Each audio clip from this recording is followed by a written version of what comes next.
I am the greatest source of the shame, and I haven't dealt with it till the last couple years, and it's really come full circle, I say, within the last 6 months.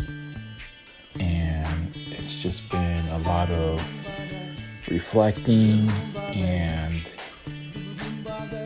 changing things and doing a lot of uncomfortable things, but things that need to be done. Saying I love yous and being grateful and stopping my old self from taking over and just plowing a new path. And that takes a lot of work and it wears you out.